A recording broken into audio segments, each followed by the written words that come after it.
Umabot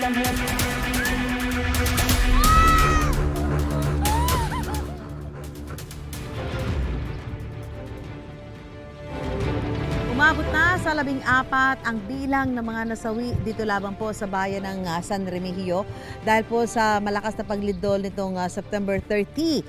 Yan po ay mula mismo sa lokal na pamahalaan nitong San Remigio. Sa katunayan, talagang bakas na bakas pa rito sa lugar nila kung gaano kalakas ang nangyari pagyanikit. Ito pong nakikita niyong gusali na yan. Ganyan po kataas itong gumuho na traffic command center nila. Ito na po siya ngayon. Hindi na mapapakinabangan yung pinakabubong ay pumatong na doon sa pinaka-flooring o pinaka-gusali nitong traffic command center nila na ginagamit ho ng mga tao dito sa San Remigio. So ngayon, gaya na nakikita ninyo, hindi na ho ito mapapakinabangan. At dahil nga po doon sa maraming mga bahay, may mga bitak, natatakot na ho. At karamihan sa mga residente tuloy ay nagsilikas na. Malaman ho natin mula dito kay Mayor Mariano Martinez ng San Remigio kung paano ba ang gagawin nila sa kalagayan ng ating mga kababayan. Mayor, magandang umaga po at kanina tinanong ko kayo, sabi niyo po karamihan sa mga residente po ng San Remigio ay lumikas, umalis sa kanilang mga bahay, dala ng takot o kaya naman may pinsala yung mga bahay nila. Ano po ang balak natin gawin sa mga kababayan natin na ito? For now, relief lang yung operations first kay kasadanan, most of them, yeah, right, yeah, living outside, no water, you food running out also. So mo yung problema. First problem for now is relief operations. Ano pong mabibigay na anong magagawa ng national government? O may naibigay na ho ba sa inyong tulong ang national government? Kasi on our way here, nakita ko namin sa sakop na ng San Remigio, ang dami yung mga kababayan natin na sa tabing kalsada, may mga dalang placards nang hihingi ho ng tubig at pagkain. Ano ho ang maibibigay o kung meron mang naibigay na ang national government? Okay. Yesterday, dito ang President Bongbong Marcos together with Rex Gatchalian and the people from the National Electrification Authority, we were briefed.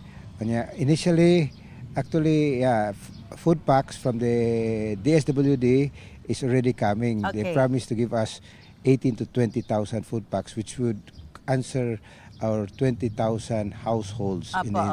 So each household will be able to Kailan get po a food pack. mapapamigay yan, Mayor?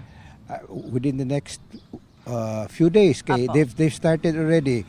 Meron 1,700 packs have already arrived, and they promised that it will be coming as we go along. Apo. Mayor, at sinabi, kanina may kausap ko, may mga bahay daw po nila, may mga nakita sila mga sinkhole. May mga sinkhole nga ba nakita dito at gaano na ho karami? Yes, for now, we've found 11 already. 11. And I'm sure that we're finding more pa as we go along. Apo. So paano ho yun? Yung mga nakatira ho ba doon, palilikasin yun na muna dahil siyempre hindi na ho magiging safe yun for them. At ang lokal na pamahalaan ho ba ay willing to provide them yung lugar, area, lupa na mapapagtayuan ng bago nilang tirahan?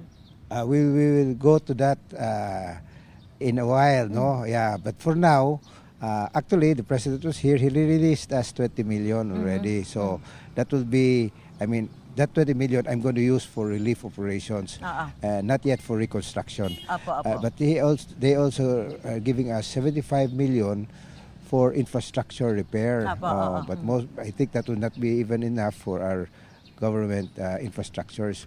So yung mga balay, hopefully we will be able to answer that as we go along. We were also hit by Yolanda mga 12, 13 years ago, 14 years ago, and we were able to survive. But it took a while. Ito po malalagpasan din natin. Yes.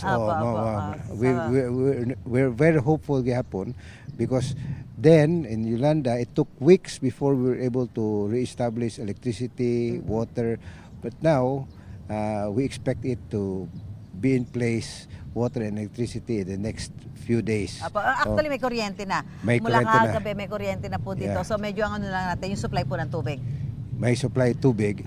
And check the structures. Importante po, ma-check yung mga structure. Yung mga structures, if they're Safe. really safe and Apo. to accept electricity and water. Apo, maraming salamat po si Mayor Mariano Martinez. Actually, sabi nga ni Mayor, magagamit sana evacuation center itong kanilang San Remigio Sports Complex. Kaya lang na-damage nga po. So, kailangan magkaroon pa ng pag-check dito sa Gosalinto. Gusto mo bang mauna sa mga balita? Mag-subscribe na sa GMA Integrated News sa YouTube at tumutok sa unang balita.